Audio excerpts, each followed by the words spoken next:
똑바로 안 해? 설거지나 하는 주제에. 이야기 시작 전 구독과 좋아요, 그리고 어디서 보고 계신지 알려주세요. 이야기 제작에 힘이 됩니다. 2월의 찬바람이 유리창을 흔들던 그날도 저는 여느 때처럼 태식이네 식당 뒤편 설거지 공간에 서 있었습니다. 손은 차가운 물에 담겨 있었고 손등의 주름 사이로 세제 거품이 스며들었죠. 아줌마, 설거지 좀 빨리빨리 해. 손님들 기다린다고. 주방에서 태식 사장의 고함이 들려왔습니다. 저는 대답 대신 고개만 끄덕이고 다시 그릇을 닦기 시작했어요. 기름때가 잔뜩 낀 접시였습니다. 한참을 문질러도 잘 지워지지 않더군요. 설거지통 너머로 보이는 주방. 태식 사장이 프라이팬을 흔들며 볶음밥을 만들고 있었습니다. 손놀림이 거칠었어요. 불 조절도 엉망이었죠. 저는 그 모습을 보며 속으로 혼잣말을 했습니다. 불이 너무 세. 저러면 밥알이 타. 하지만 입 밖으로 꺼낼 순 없었어요. 저는 그저 설거지나 하는 아줌마일 뿐이니까요. 점심시간이 끝나갈 무렵이었습니다. 홀에서 갑자기 소란이 일었어요. 사장님, 이거 뭐예요? 접시에 기름때가 그대로 묻어 있잖아요. 중년 남성 손님의 목소리였습니다. 저는 설거지통에서 고개를 들었죠. 가슴이 철렁했습니다. 태식 사장이 황급히 홀로 나갔고 곧이어 험악한 목소리가 들려왔어요. 죄송합니다, 손님. 바로 바꿔드릴게요. 그리고 몇 초 후 태식 사장이 불그락푸르락한 얼굴로 주방으로 돌아왔습니다. 손에는 문제의 접시가 들려 있었죠. 박미란 씨, 이게 뭐예요? 태식 사장이 저를 향해 접시를 내밀었습니다. 접시 가장자리에 희미하게 기름때가 남아 있었어요. 저는 조심스럽게 입을 열었습니다. 죄송합니다.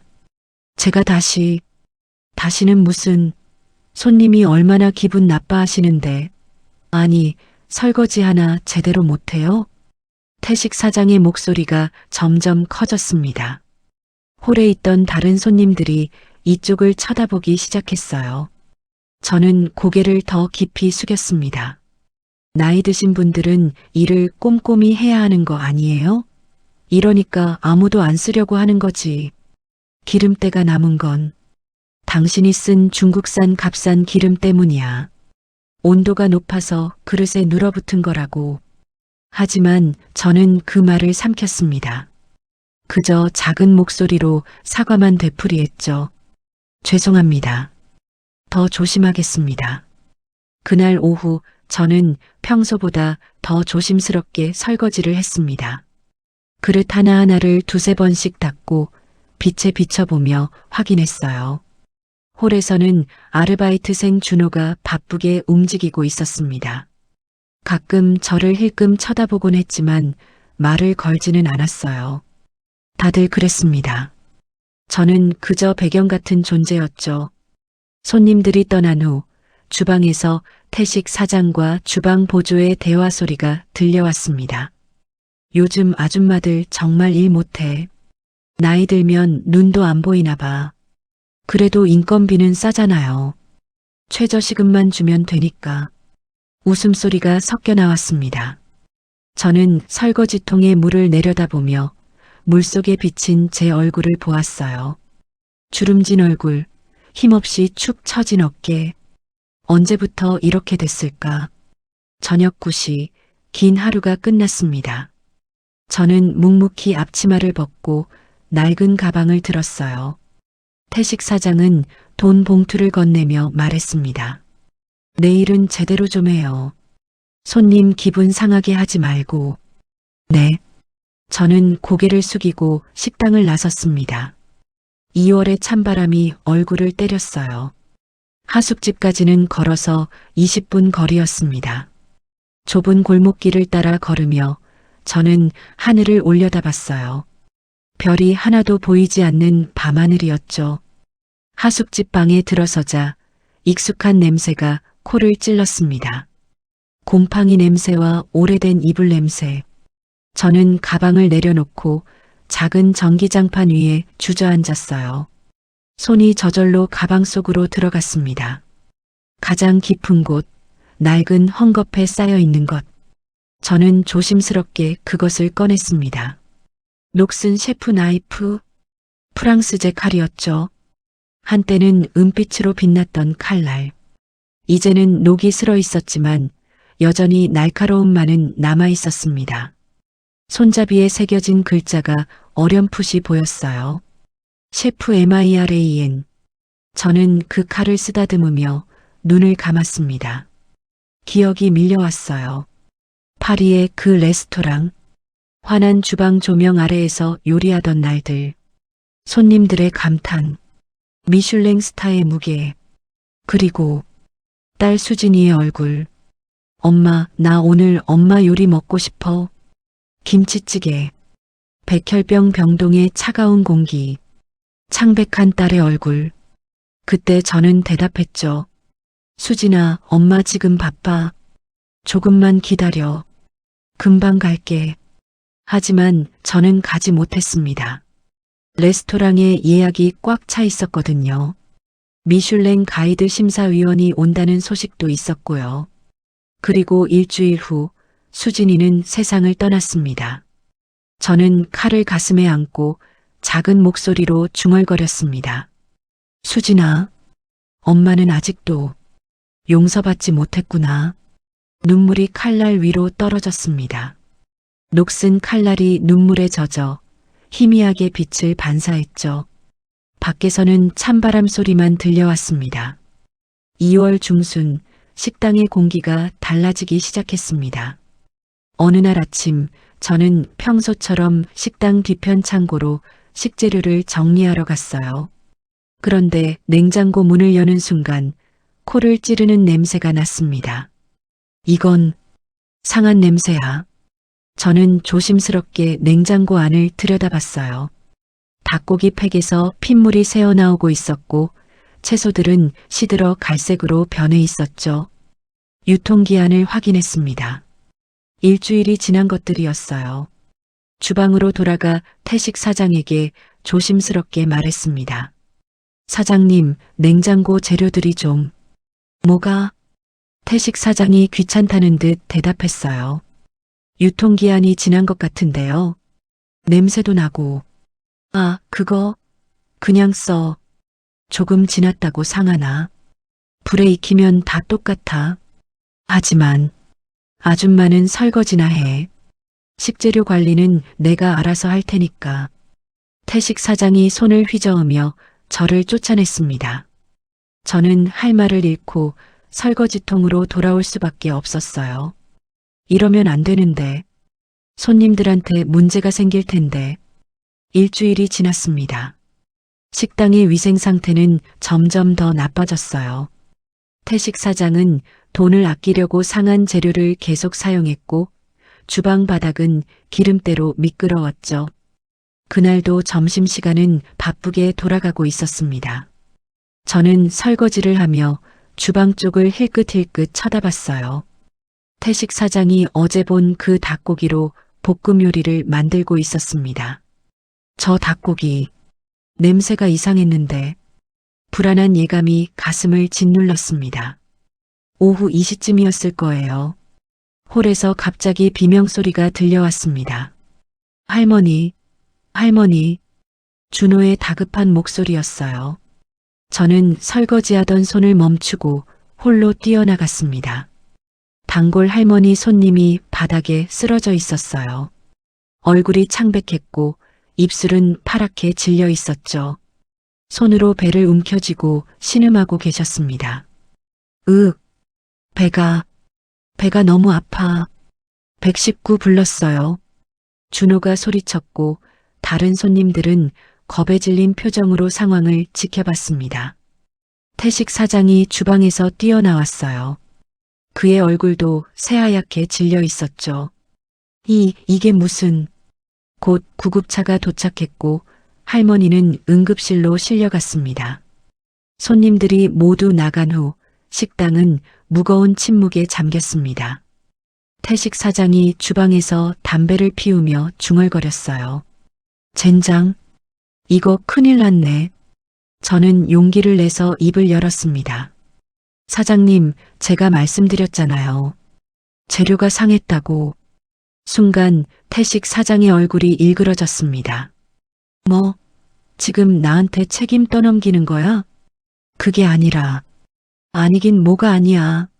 설거지 제대로 안 해서 그릇에 세균이 묻은 거잖아. 태식 사장이 소리를 질렀습니다. 황당한 논리였어요. 하지만 저는 반박할 힘이 없었죠. 식중독은 설거지 때문에 생기는 거야. 당신 같은 사람 때문에 내 식당이 망하는 거라고. 태식 사장이 손가락으로 저를 가리키며 소리쳤습니다. 저는 고개를 떨구고 입술을 깨물었어요. 이건 아니야. 이건 명백히 상한 식재료 때문이야. 하지만 목소리는 나오지 않았습니다.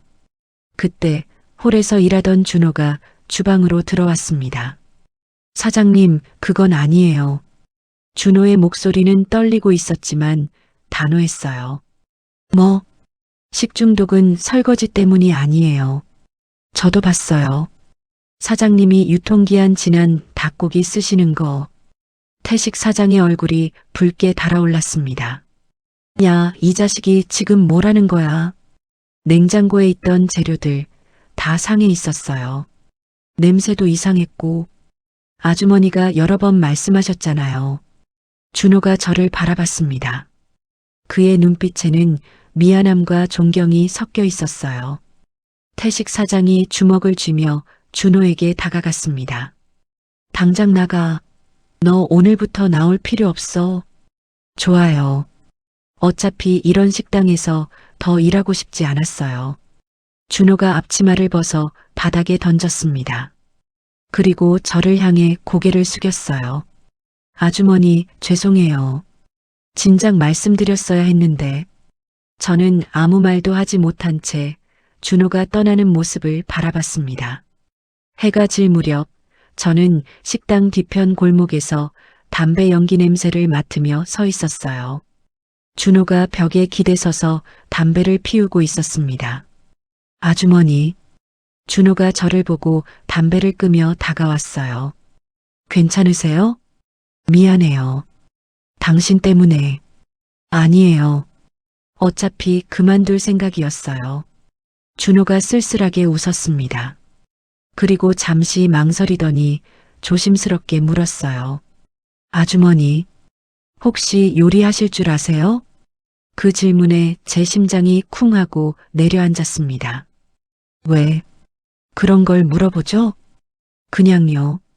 아주머니가 가끔 주방을 보시는 눈빛이 보통 사람 눈빛이 아니었거든요. 마치. 준호가 말을 멈췄습니다. 마치 모든 게 보이는 것 같은 눈빛이었어요. 저는 대답하지 못했습니다. 그저 고개를 돌렸죠. 준호가 명함 한 장을 제 손에 쥐어줬어요. 제 번호예요. 혹시 필요하시면 연락 주세요. 그날 밤 저는 하숙집 방에 앉아 명함을 내려다봤습니다. 그리고 손은 저절로 가방 속으로 향했어요. 녹슨 셰프 나이프를 꺼냈습니다. 칼날에 비친 제 얼굴, 주름지고 지친 얼굴이었지만 눈빛만은 여전히 살아있었어요. 수진아. 저는 칼을 쓰다듬으며 중얼거렸습니다. 내가 마지막으로 먹고 싶어 했던 거, 엄마가 만든 김치찌개였지. 눈을 감자 딸의 목소리가 들려왔어요. 엄마, 나 프랑스 음식 말고 엄마 손맛 나는 한국 음식 먹고 싶어. 그때 저는 대답했죠. 수진아, 엄마는 한식은 잘 못 만들어. 조금만 기다려. 하지만 수진이는 기다릴 수 없었습니다. 저는 눈을 떴습니다. 칼을 꼭 쥐고 작은 목소리로 다짐했어요. 이제 만들어야 할 때인가. 창밖으로 달빛이 스며들었습니다. 녹슨 칼날이 희미하게 빛을 반사했죠. 15년 만에 제 안에 무언가가 깨어나기 시작했습니다.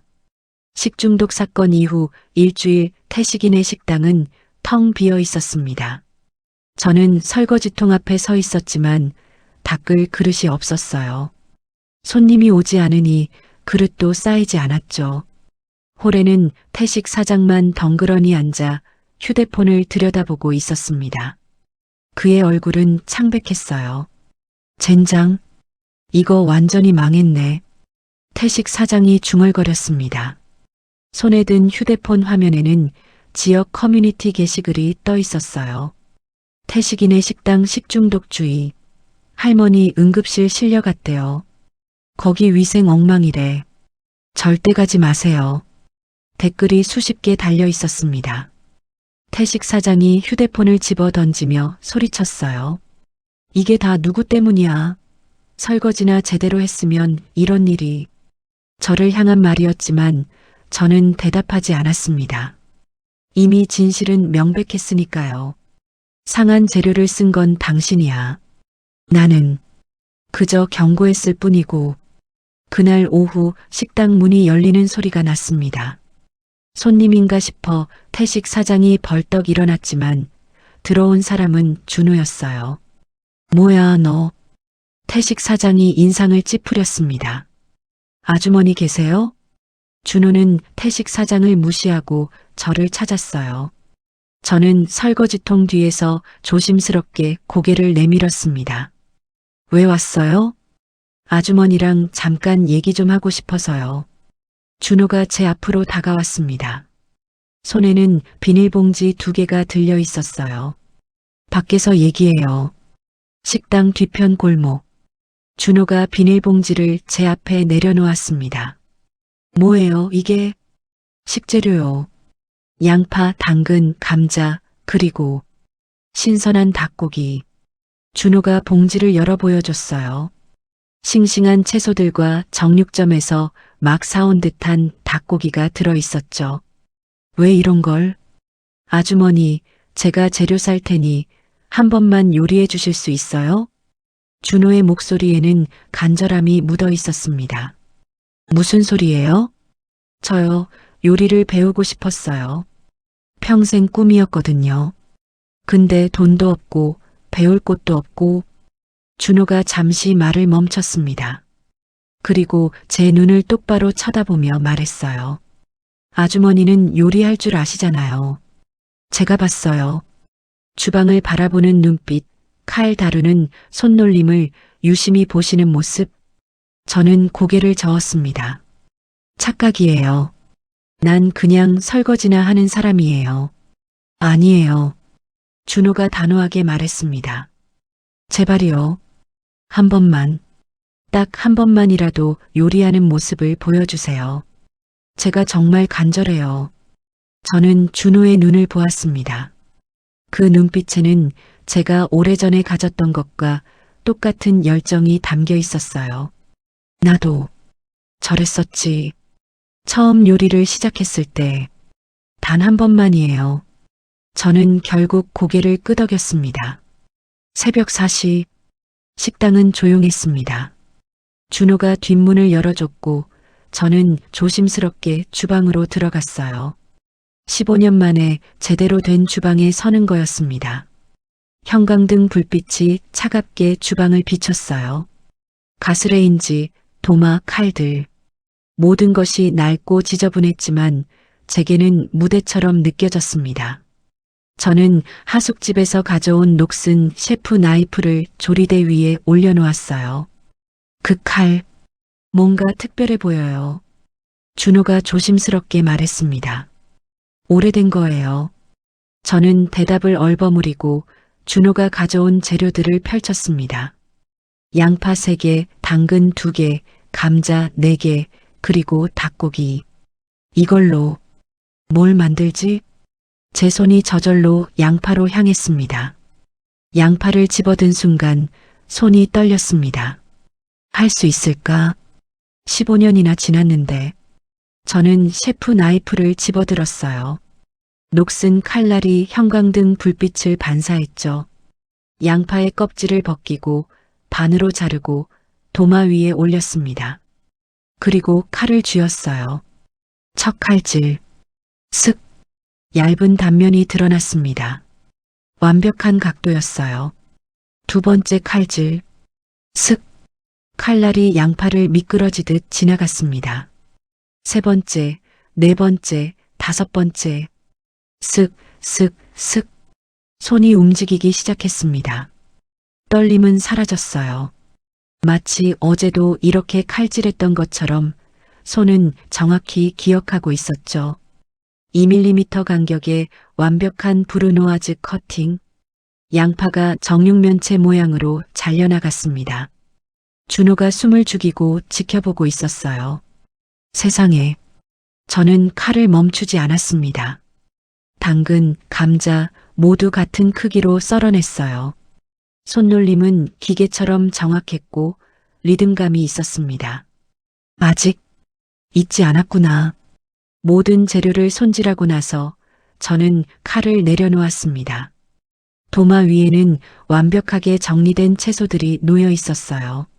마치 요리책 사진처럼 아름다웠죠. 그때 제 눈에서 눈물이 흘러내렸습니다. 아주머니, 준호가 다가왔지만 저는 손을 들어 막았어요. 괜찮아요. 그냥 양파 때문에. 하지만 진실은 달랐습니다.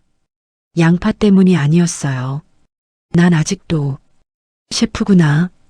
15년 동안 칼을 놓고 살았지만 제 손은 여전히 기억하고 있었습니다. 완벽한 칼질을, 정확한 각도를, 그리고 요리에 대한 사랑을. 저는 눈물을 닦고 가스레인지에 불을 켰습니다. 프라이팬을 올렸어요. 기름을 두르고 온도가 오르기를 기다렸죠. 지글지글 기름에서 올라오는 소리. 그 소리가 귓가에 울렸습니다. 이제 시작이에요. 저는 손질한 채소들을 프라이팬에 넣기 시작했습니다. 채소가 익어가는 소리, 향기, 색깔의 변화. 모든 것이 제 감각을 깨웠어요. 불 조절, 팬을 흔드는 타이밍, 간을 맞추는 순간. 15년 전의 감각이 고스란히 되살아났습니다. 닭고기를 넣고 뒤집고 소스를 만들고 30분 후 한 접시의 요리가 완성됐습니다. 프렌치 스타일 닭고기 야채 볶음. 준호가 완성된 요리를 보며 말을 잃었어요. 이게 정말. 저는 조용히 접시를 준호 앞에 내밀었습니다. 먹어봐요. 준호가 포크를 들고 한 입 먹었습니다. 그의 눈이 커졌어요. 그리고 눈물이 고였죠. 이게 음식이 이런 맛일 수 있어요? 저는 미소를 지었습니다. 15년 만에 처음으로 진심으로 웃고 있었어요. 창밖으로 동이 트기 시작했습니다. 새로운 날이 밝아오고 있었죠. 새벽 요리 이후 식당에 변화가 일어나기 시작했습니다. 준호가 친구들에게 조심스럽게 이야기를 퍼뜨렸고 며칠 후부터 손님이 하나 둘씩 돌아오기 시작했어요. 여기 정말 맛있다며? 식중독 사건은 오해였대. 설거지 아주머니가 실은 요리를 엄청 잘한다던데? 저는 여전히 설거지통 앞에 서 있었지만 새벽마다 준호와 함께 주방에 들어갔습니다. 태식 사장 몰래요. 태식 사장은 손님이 다시 오기 시작하자 기뻐했지만 이유는 몰랐어요. 역시 시간이 지나면 소문도 잊히는 법이야. 그는 여전히 값싼 재료를 쓰려 했지만 준호가 몰래 신선한 재료로 바꿔치기 했습니다. 그리고 제가 새벽에 미리 손질해둔 재료들을 태식 사장이 자기가 준비한 줄 알고 요리했죠. 이건 언제까지 숨길 수 있을까? 3월 초순 따뜻한 햇살이 들던 수요일 점심시간이었습니다. 저는 설거지를 하며 홀 쪽을 힐끗 쳐다봤어요. 손님이 6팀 정도 앉아 있었죠. 예전보다 훨씬 나아진 모습이었습니다. 그때 식당 문이 열렸습니다. 50대 중반쯤 되어 보이는 남성이 들어섰어요. 깔끔한 정장에 은퇴 안경을 쓴 지적인 인상의 사람이었습니다. 뭔가 분위기가 달랐어요. 손님치고는 좀 고급스러운데? 남성은 홀을 둘러보더니 구석 자리에 조용히 앉았습니다. 준호가 메뉴판을 건넸어요. 어서 오세요. 주문하시겠어요? 추천 메뉴가 뭔가요? 남성의 목소리는 부드러웠지만 어딘가 권위가 느껴졌습니다. 저희 닭고기 야채볶음이 요즘 인기예요. 특제 소스가 일품이거든요. 그럼 그걸로 주세요. 주문을 받은 준호가 주방으로 갔습니다. 하지만 태식 사장 대신 저를 쳐다봤어요. 저는 고개를 끄덕이고 설거지 장갑을 벗었습니다. 30분 후 접시가 남성의 테이블 위에 놓였습니다. 남성은 포크를 들고 한 입 먹었어요. 그리고 움직임이 멈췄습니다. 저는 설거지통 뒤에서 그 모습을 지켜보고 있었어요. 가슴이 두근거렸습니다. 설마 알아차릴까? 남성이 천천히 씹고 삼키고 다시 한 입 먹었습니다. 그의 표정이 점점 변했어요. 놀라움, 의심, 그리고 확신. 남성이 포크를 내려놓고 주변을 두리번거렸습니다. 그리고 준호를 불렀어요. 저기요. 네, 손님. 음식이 어떠세요? 이 요리 누가 만들었죠? 준호가 당황했습니다. 시선이 제게로 향했어요. 저희 주방장이 만들었는데요. 주방장을 좀 볼 수 있을까요? 남성의 목소리에는 긴장감이 섞여 있었습니다. 준호가 난처한 표정으로 태식 사장을 불렀어요. 태식 사장이 씩씩거리며 나왔습니다. 네, 뭐 문제라도? 문제가 아니라 이 요리 정말 당신이 만든 겁니까? 남성이 태식 사장을 똑바로 쳐다봤어요. 당연하죠. 제가 이 식당 주방장인데요. 태식 사장이 가슴을 펴며 대답했습니다. 남성이 눈을 가늘게 떴어요. 그럼 이 소스는 어떻게 만든 겁니까? 그야 기업 비밀이죠. 베이스는 버터와 화이트 와인, 여기에 타임과 로즈마리를 넣고 마지막에 한국 전통 된장을 살짝 첨가한 거 아닙니까? 태식 사장의 얼굴이 창백해졌습니다. 정확히 맞는 레시피였거든요. 그게 어떻게? 남성이 자리에서 일어났습니다. 실례지만 주방을 좀 봐도 될까요? 주방은 손님이 함부로. 저는 프랑스 음식 평론가 장 피에르입니다. 20년간 미슐랭 가이드 심사위원으로 일했죠. 순간 식당 안이 조용해졌습니다. 장 피에르가 단호한 목소리로 말했어요. 이 맛은 파리 16구 메이슨 디 미란의 그 맛입니다. 절대 잊을 수 없는 맛이죠. 저는 설거지통 뒤에서 몸을 숨겼어요. 심장이 미친 듯이 뛰었습니다. 안 돼. 들키면 안 돼. 하지만 장 피에르는 이미 주방 쪽으로 걸어오고 있었습니다. 잠깐, 손님이 주방에 함부로 들어올 수 없어요. 태식 사장이 막아섰지만 장 피에르는 그를 밀치고 주방으로 들어왔어요. 그리고 설거지통 뒤에 숨어있던 저와 눈이 마주쳤습니다. 장 피에르의 눈이 커졌어요. 안경 너머로 믿을 수 없다는 표정이 역력했죠. 세상에, 셰프미란. 그 이름을 듣는 순간 제 다리에 힘이 풀렸습니다. 당신이, 진짜 당신이 맞습니까? 장 피에르가 프랑스어로 물었습니다. 저는 대답할 수 없었어요. 그저 고개를 돌렸죠. 뭐야? 셰프 미란이 뭐야? 태식 사장이 어리둥절한 표정으로 물었습니다. 장 피에르가 저를 가리키며 말했어요. 이분이 바로 파리에서 20년간 미슐랭 2스타를 유지했던 전설의 셰프입니다. 메이슨 디 미란의 주인이자 한국인 최초로 프랑스 요리계에서 인정받은. 뭐라고요? 태식 사장이 비명을 질렀습니다. 홀에 있던 손님들도 모두 주방 쪽을 쳐다봤어요. 이 설거지 아줌마가 미슐랭 셰프라고요. 장 피에르가 제게 다가왔습니다. 셰프, 도대체 왜 이런 곳에 무슨 일이 있었던 겁니까? 저는 여전히 대답하지 못했어요. 입술을 깨물고 눈물만 흘렸죠. 준호가 조심스럽게 제 옆으로 왔습니다. 아주머니, 아니, 잠깐만. 이게 무슨 개소리야. 태식 사장이 소리쳤습니다. 이 아줌마가 설거지도 제대로 못하는 주제에 무슨 미슐랭이야. 사기치지 마. 장피에르가 차갑게 태식을 쳐다봤어요. 당신이 만들었다는 그 요리, 당신 실력으로는 절대 만들 수 없는 요리입니다. 제가 20년간 수천 개의 요리를 평가해 봤으니 알죠. 그럼 누가 만들었다는 거야? 장피에르가 저를 가리켰습니다. 당연히 셰프 미란이죠. 식당 안이 술렁거리기 시작했습니다. 손님들이 휴대폰을 꺼내 검색하기 시작했어요. 세상에, 진짜네. 한국인 셰프가 파리에서 20년간 운영했다는 전설의 레스토랑. 모든 것이 드러나고 있었습니다. 태식 사장이 바닥에 주저앉았습니다. 말도 안 돼. 이럴 수가. 저는 앞치마를 벗었어요. 더 이상 숨길 수 없었으니까요. 장피에르가 존경스러운 눈빛으로 저를 바라봤습니다.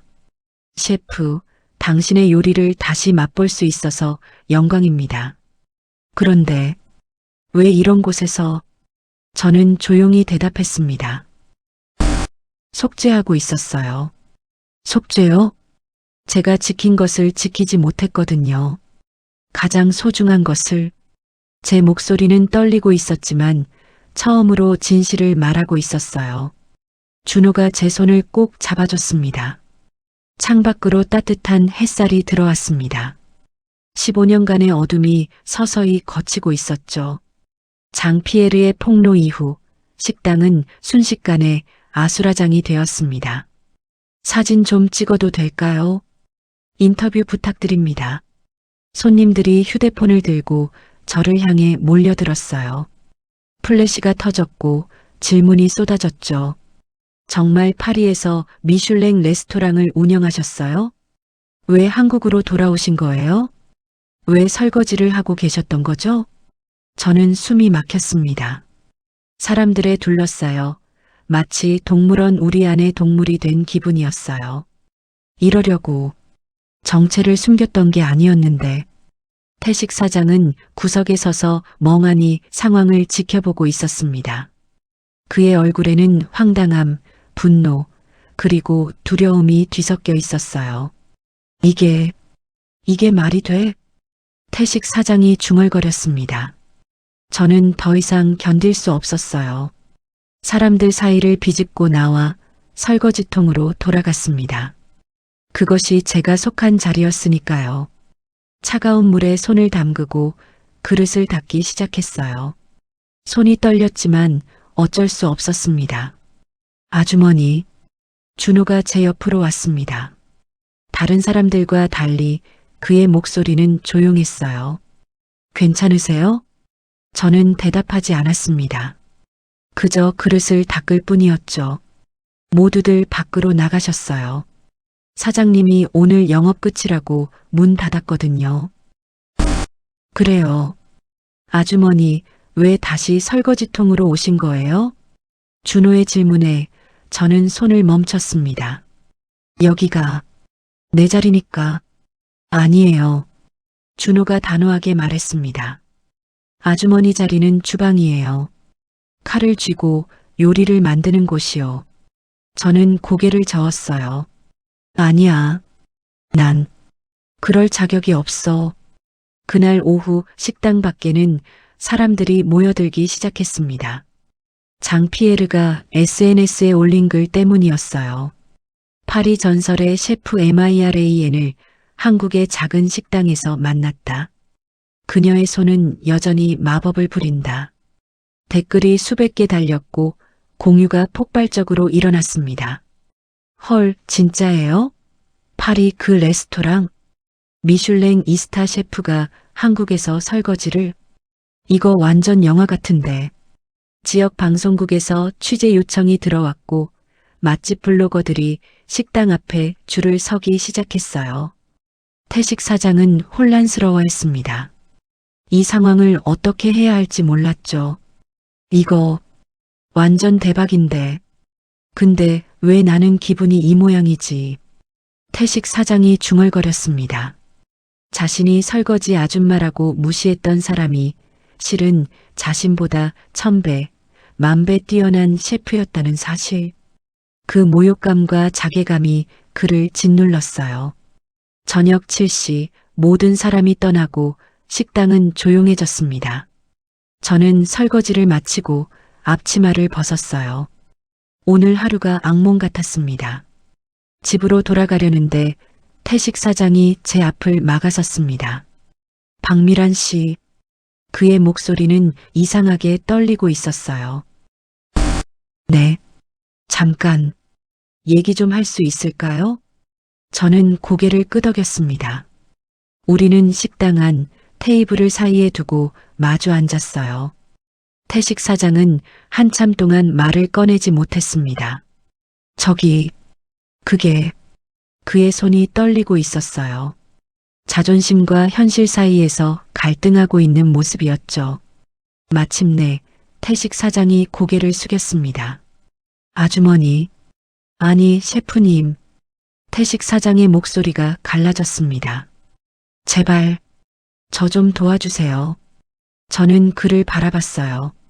며칠 전까지만 해도 저를 함부로 대하던 사람. 설거지도 제대로 못한다며 모욕했던 사람. 우리 식당, 살려주세요. 제가 잘못했어요. 태식 사장이 손을 모았습니다. 제가 셰프님을 몰라봤어요. 제가 눈이 없었죠. 이제 와서 저는 속으로 씁쓸하게 웃었습니다. 지금 방송국에서 취재 요청도 들어왔고 손님들도 줄 서 있어요. 이 기회를 놓치면 제발이요. 태식 사장이 책상에 이마를 대고 빌었습니다. 주방 다 맡겨드릴게요. 급여도 올려드리고요. 아니, 파트너로 모시겠습니다. 저는 그의 말을 조용히 들었어요. 그리고 천천히 입을 열었습니다. 사장님, 네, 셰프님, 전 더 이상 셰프가 아니에요. 태식 사장이 고개를 들었습니다. 믿을 수 없다는 표정이었죠. 무슨 말씀을. 전 칼을 놓은 지 15년이 됐어요. 다시 잡을 생각 없습니다. 하지만 아까 그 요리를 장피에르 씨도 인정했잖아요. 그건 단지 손이 기억하고 있었을 뿐이에요. 저는 자리에서 일어났습니다. 제가 요리를 한 건 준호가 간절히 부탁해서였어요. 단 한 번 마지막이라는 약속으로요. 하지만 전 셰프로서 지켜야 할 것을 지키지 못했어요. 그런 사람이 다시 주방에 설 자격은 없습니다. 제 목소리는 단호했습니다. 태식 사장이 절박하게 매달렸어요. 그럼 저는요? 제 식당은 어떻게 되는 거예요? 그건 사장님이 알아서 하셔야죠. 저는 가방을 들었습니다. 전 내일부터 나오지 않을 거예요. 그동안 신세졌습니다. 아니, 잠깐만. 셰프님. 태식 사장이 제 앞을 막아섰습니다. 하지만 저는 그를 지나쳐 문을 열었어요. 식당 밖에서 준호가 기다리고 있었습니다. 아주머니, 준호 씨, 왜 여기 있어요? 아주머니 혼자 가실까봐 걱정됐어요. 준호가 제 옆에 나란히 섰습니다. 우리는 말없이 골목길을 걸었어요. 한참을 걷다가 준호가 조심스럽게 물었습니다. 정말 다시 요리 안 하실 거예요? 응. 왜요? 아주머니는 천재예요. 제가 평생 먹어본 것 중 최고의 요리를 만드시잖아요. 저는 발걸음을 멈췄습니다. 준호 씨, 네. 천재라는 건 의미가 없어요. 정작 중요한 걸 지키지 못하면. 준호가 제 얼굴을 쳐다봤어요. 중요한 것, 그게 뭔데요? 저는 대답하지 못했습니다. 그저 고개를 저을 뿐이었죠. 언젠가 얘기해 줄게요. 우리는 다시 걷기 시작했습니다. 3월의 찬바람이 불어왔어요. 하지만 준호는 포기하지 않았습니다. 그의 눈빛에는 여전히 희망이 남아 있었죠. 하숙집 방에 돌아와 저는 녹슨 셰프 나이프를 꺼내 들었습니다. 오늘 하루가 주마등처럼 스쳐 지나갔어요. 장피에르의 폭로, 쏟아지는 관심, 태식 사장의 애원. 난 더 이상 셰프가 아니야. 저는 거울에 비친 제 얼굴을 보며 중얼거렸습니다. 하지만 거울 속 제 눈빛은 흔들리고 있었어요. 정말 그럴까? 칼날이 형광등 불빛을 반사하며 희미하게 빛났습니다. 밖에서는 밤바람 소리만 들려왔습니다. 다음 날 아침 저는 식당에 나타나지 않았습니다. 하숙집 방에 앉아 창밖을 바라보며 어제의 일들을 되새기고 있었어요. 이제 끝이야. 다시 조용히 살 수 있을 거야. 하지만 마음 한편은 무거웠습니다. 오후 2시쯤 휴대폰이 울렸어요. 준호였습니다. 아주머니, 괜찮으세요? 응. 걱정 마. 식당이 난리예요. 사람들이 계속 찾아오는데 사장님이 혼자서 감당을 못하고 있어요. 그건 내가 상관할 일이 아니야. 알아요. 그냥 아주머니한테 말하고 싶었어요. 통화가 끝나고 저는 다시 침대에 누웠습니다. 하지만 30분 후 문을 두드리는 소리가 들렸어요. 문을 열자 태식 사장이 서 있었습니다. 숨을 헐떡이고 있었고 얼굴은 땀으로 범벅이었어요. 어떻게 여길? 준호한테 주소 물어봤어요. 태식 사장이 거친 숨을 몰아쉬며 말했습니다. 셰프님, 다시 한번 생각해 주세요. 사장님, 어제 말했잖아요. 전 더 이상. 알아요. 알아요. 근데 이건 저만의 문제가 아니에요. 태식 사장의 목소리가 높아졌어요. 지금 식당 앞에 사람들이 몰려 있어요. 방송국에서도 취재 요청 들어왔고요. 이 기회를 놓치면 그건 제 문제가 아니에요. 저는 단호하게 대답했습니다.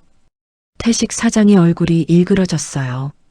애원하던 표정이 점점 분노로 바뀌었죠. 정말 이러실 거예요? 네. 좋아요. 태식 사장이 비웃듯 웃었습니다. 당신이 뭐가 대단하다고. 태식 사장이 소리쳤습니다. 미슐랭이 뭐 어때서. 그게 뭐 대수라고. 사장님, 설거지나 하던 주제에 몇 번 요리했다고 뭐가 달라진 줄 아세요? 그의 말이 제 가슴을 찔렀어요. 하지만 전 참았습니다. 결국 당신도 실패한 사람 아니에요. 15년 동안 도망 다니던 사람이. 나가주세요.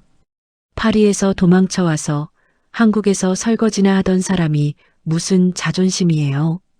그만. 딸도 제대로 못 지킨 주제에. 순간 제 손이 떨렸습니다. 뭐라고 했어요? 준호한테 들었어요. 딸이 아파서 돌아왔다며? 근데 결국 죽었다고? 태식 사장이 비웃었습니다. 그러니까 당신도 실패자예요. 아무것도 아닌 거라고. 탁! 제 손이 태식 사장의 뺨을 후려쳤습니다. 식당 사장도 저도 놀란 표정이었어요. 나가요. 다신 제 앞에 나타나지 마세요. 저는 떨리는 목소리로 말하고 문을 닫아버렸습니다. 그날 저녁 다시 문을 두드리는 소리가 들렸어요. 또 태식인가? 하지만 문을 열자 낯선 여성이 서 있었습니다. 30대 후반쯤 되어 보이는 단정한 정장 차림의 여성이었어요. 박미란 셰프님 맞으시죠? 누구세요? 저는 맛있는 우리 동네 프로그램 PD 김수진입니다. 여성이 명함을 건넸습니다. 장피에르 씨가 SNS에 올리신 글을 보고 찾아왔어요. 꼭 인터뷰를 부탁드리고 싶어서요. 죄송하지만 전 인터뷰 안 합니다. 저는 문을 닫으려 했지만 PD가 손으로 막았어요. 셰프님의 이야기는 많은 사람에게 희망이 될 수 있어요. 실패하고 다시 일어서는 이야기를. 전 일어서지 않았어요. 그냥 살아있을 뿐이에요.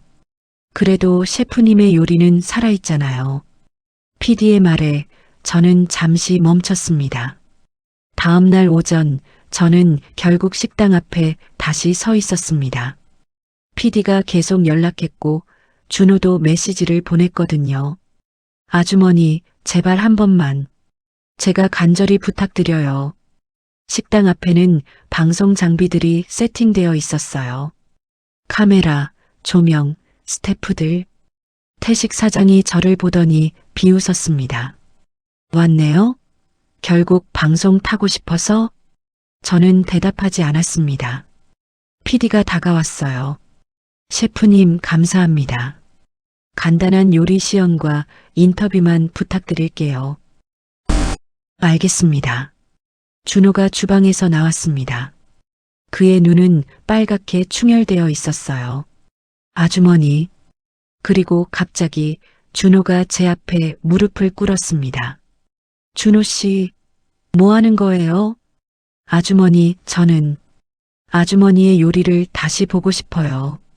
준호의 목소리가 떨렸습니다. 제발 한 번만, 진짜 한 번만이라도 좋으니까 셰프로서의 모습을 보여주세요. 준호의 눈에서 눈물이 흘러내렸습니다. 저는 평생 요리를 배우고 싶었어요. 근데 돈도 없고 기회도 없었어요. 준호 씨, 아주머니를 보면서 처음으로 생각했어요. 아, 이게 진짜 요리구나 라고요. 준호가 제 손을 잡았습니다. 제발이요. 저한테 한 번만 기회를 주세요. 아주머니의 요리를 배우게 해주세요. 주변이 조용해졌어요. 스태프들도, PD도, 심지어 태식 사장까지도 숨을 죽이고 있었습니다. 저는 떨리는 손으로 가방을 열었습니다. 그리고 녹슨 셰프 나이프를 꺼냈어요. 이게 마지막이에요. 준호가 고개를 끄덕였습니다. 네, 감사합니다. 저는 주방으로 걸어 들어갔습니다. 15년 만에 다시 카메라 앞에 서는 거였죠. 주방 조리대 앞에 섰습니다. 카메라가 저를 향해 있었고 조명이 눈부셨어요. PD가 신호를 보냈습니다. 셰프님, 편하게 하세요. 준비되시면 시작하시면 돼요. 저는 셰프 나이프를 집어들었습니다. 손이 떨렸어요. 15년 전 수진이를 떠나보낸 그날 이후 처음으로 느끼는 두려움이었죠. 할 수 있을까? 준호가 제 옆에 섰습니다. 아주머니, 제가 재료 준비할게요. 뭐가 필요하세요? 저는 눈을 감았습니다. 그리고 깊게 숨을 들이마셨어요. 양파, 버터, 달걀, 그리고 신선한 허브. 네. 준호가 재빠르게 재료를 가져왔습니다. 저는 눈을 떴어요. 조리대 위에 놓인 재료들. 그것들이 저를 기다리고 있었습니다. 수진아, 엄마 지켜봐줘. 저는 칼을 쥐었습니다. 그리고 양파를 향해 칼날을 내렸어요. 슥! 완벽한 칼질이었습니다. 떨림은 사라졌어요. 손이 기억하고 있었으니까요. 카메라가 제 손놀림을 클로즈업했습니다. 15년의 공백 따위는 없었습니다. 저는 여전히 셰프였으니까요. 양파를 썰고 버터를 녹이고 달걀을 풀었습니다. 하지만 그것은 단순한 동작이 아니었어요. 15년간 잊고 지냈던 모든 것이 손끝으로 흘러나왔죠. 슥, 슥, 슥. 칼날이 도마 위를 미끄러지는 소리. 그 리듬에는 저만의 음악이 담겨 있었습니다. 카메라가 제 손을 클로즈업했어요. 주방 앞 모든 사람이 숨을 죽이고 지켜봤습니다. 태식 사장도 구석에서 넋을 잃고 서 있었어요. 그의 얼굴에는 질투와 두려움, 그리고 경외감이 뒤섞여 있었죠. 이게 진짜 요리구나. 프라이팬에 버터가 녹았습니다. 황금빛으로 거품이 일었어요. 저는 달걀물을 부었습니다. 지글지글 완벽한 온도였어요. 불을 약하게 줄이고 실리콘 주걱으로 천천히 저었습니다. 저 손놀림. 미쳤다. 한 스태프가 작은 목소리로 중얼거렸어요. 오믈렛을 만들며 저는 옛 기억 속으로 빠져들었습니다. 파리의 그 주방, 환한 조명 아래에서 요리하던 날들. 셰프, 당신의 오믈렛은 예술이야. 손님들의 감탄, 미슐랭 심사위원들의 찬사. 하지만 그 모든 것보다 생생한 기억은 딸 수진이의 목소리였어요. 엄마, 나도 엄마처럼 요리사가 될 거야. 병원 침대에 누워서도 꿈을 이야기하던 수진이. 엄마가 만든 음식은 마법 같아. 먹으면 기분이 좋아져. 저는 눈을 감았습니다. 눈물이 나올 것 같았거든요. 수진아, 엄마는 내가 마지막으로 원했던 음식을 만들어주지 못했어. 하지만 지금은 만들 수 있었습니다. 오믈렛이 완성됐습니다. 완벽하게 접힌 황금빛 달걀. 표면은 매끄럽고 속은 부드러웠죠. 하지만 저는 거기서 멈추지 않았어요. 작은 접시에 김치찌개를 끓이기 시작했습니다. 갑자기 김치찌개를? PD가 당황했지만 저는 대답하지 않았어요. 된장, 고춧가루, 김치. 한국의 맛이었습니다. 하지만 저는 그 안에 프랑스 기법을 녹여냈어요. 육수는 사골과 와인을 섞었고 마지막에 허브 오일을 한 방울 떨어뜨렸죠. 보글보글 찌개가 끓는 소리, 향기가 주방을 가득 채웠습니다. 준호가 눈을 크게 뜨고 냄새를 맡았어요. 이건 김치찌개인데 뭔가 완전히 다른. 30분 후 2접시가 완성됐습니다. 프렌치 오믈렛과 미란표 김치찌개. 서양과 동양, 기술과 감정, 과거와 현재가 한 상에 담겨 있었어요. PD가 먼저 포크를 들었습니다. 오믈렛 한 입, 김치찌개 한 숟가락. 그녀의 움직임이 멈췄어요. 눈이 커지고 입이 벌어지고 손이 떨렸습니다. 이게 PD의 눈에서 눈물이 흘러내렸어요. 이게 정말 음식 맞아요? 카메라 감독도 조명 스태프도 모두 한 입씩 맛봤습니다. 그리고 모두 같은 반응이었어요. 눈물. 준호는 김치찌개를 떠서 입에 넣더니 그 자리에서 울음을 터뜨렸습니다. 아주머니, 이게 요리예요. 심지어 태식 사장도 몰래 한 입 먹고는 멍하니 서 있었어요. 내가 평생 만들었던 건 요리가 아니었구나. 그의 얼굴에서 모든 자존심이 무너져 내렸습니다. PD가 눈물을 닦고 카메라를 향해 신호를 보냈습니다. 셰프님, 인터뷰 시작해도 될까요? 저는 고개를 끄덕였어요. 왜 15년 동안 칼을 놓으셨나요? 조용히 숨을 들이마셨습니다. 딸이 죽었기 때문이에요. 딸이 마지막으로 원했던 건 엄마가 만든 한국 음식이었어요. 김치찌개, 된장찌개, 그런 평범한 음식들. 제 목소리가 떨렸습니다. 하지만 전 그걸 만들어주지 못했어요. 레스토랑이 바빴고 미슐랭 평가가 있었고 손님 예약이 꽉 차 있었으니까요. 눈물이 흘러내렸어요. 딸은 일주일을 기다렸어요. 그리고 제가 못 가는 사이에 세상을 떠났죠. 주방이 조용해졌습니다. 그래서 전 칼을 놓았어요. 요리할 자격이 없다고 생각했거든요. PD가 조심스럽게 물었습니다. 그런데 오늘 왜 다시 칼을 주셨나요? 저는 준호를 바라봤어요. 누군가 간절히 원했으니까요. 제가 한때 그랬던 것처럼. 준호가 고개를 숙였습니다. 그리고 깨달았어요. 도망치는 건 속죄가 아니었다는 걸. 저는 녹슨 셰프 나이프를 들어 올렸습니다. 진짜 속죄는 다시 칼을 쥐는 거였어요. 딸이 사랑했던 요리를 다시 만드는 거였죠. 카메라가 제 얼굴을 클로즈업 했습니다. 전 다시 시작하려고 해요. 늦었지만 PD가 미소를 지었어요. 셰프님, 앞으로 계획이 있으신가요? 저는 잠시 생각했습니다. 그리고 대답했어요. 작은 식당을 열고 싶어요. 이름은 수진의 부엌. 준호가 눈을 반짝이며 저를 쳐다봤습니다. 딸이 원했던 음식들을 만들려고 해요. 김치찌개, 된장찌개, 비빔밥.